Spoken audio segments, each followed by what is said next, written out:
Қазақ тілі 2 сынып 54 сабақ. Сабақтың тақырыбы лепті сөйлем. Бүгінгі сабақта білетінің: мұғалімнің көмегімен мәтіннің тақырыбы мен негізгі ойды анықтайсың. Бас әріп пен кіші әріптің биіктігі мен мөлшерін сақтап, оларды байланыстырып, көлбеу және таза жазасың. Сәлеметсің бе балалар?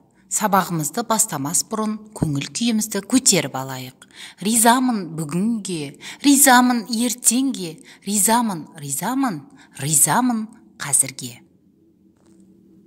Оқулығымызды ашып, 16 жаттығуға назар аударайық. Өлеңді түсініп оқы. Қазақстан картасы. Алматы жері жайсаң облыс, Ақтөбе өлке ақтарысы мол ырыс, Атырау мол Қазақстан мұнайы, Жамбыл жайлау қазыналы шұрайлы. Жезқазған кен бұзылмаған қаймағы, Көкшетау көп көгілдір көл аймағы, Қарағанды Қаралтынның қоймасы, Қостанай құт қызыл бидай қамбасы, Қызылорда күрішті сыр сағасы, Орал көне ақ жайықтың жағасы, Өскемен өр шығысты Алтай аясы, Павлодар қара ертістің саясы. Қызылжар солтүстігім орманды, Семей аңыз шыңғыстаудай қорғанды, Талдықорған жер жанаты көп бағы, Ақмола арқада астық алқабы, Шымкент ыстық оңтүстігім мақталы. Өлең не туралы? Өлең әрине өзіміздің еліміз туралы. Өлең неліктен Қазақстан картасы деп аталады деп ойлайсың? Себебін түсіндір. 17 жаттығу. Жұмбақты қатесіз көшіріп жаз, шешуін тап.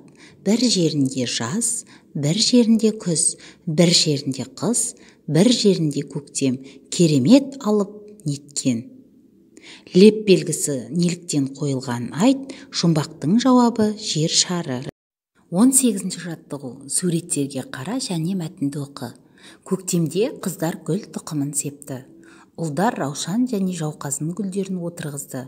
Біраздан соң бұл өсімдіктер көктей бастады. Балалар оларға күтім жасады. Жазда алуан түсті гүлдер шайқалып өсті. Мәтін неше бөліктен тұрады? Әрине мәтін 3 бөліктен тұрады.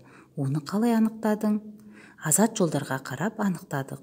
Мәтіннің 2 және 3 бөліктерін өз сөйлемдеріңмен толықтыр. Ол үшін суретті және керекті сөздерді пайдалан.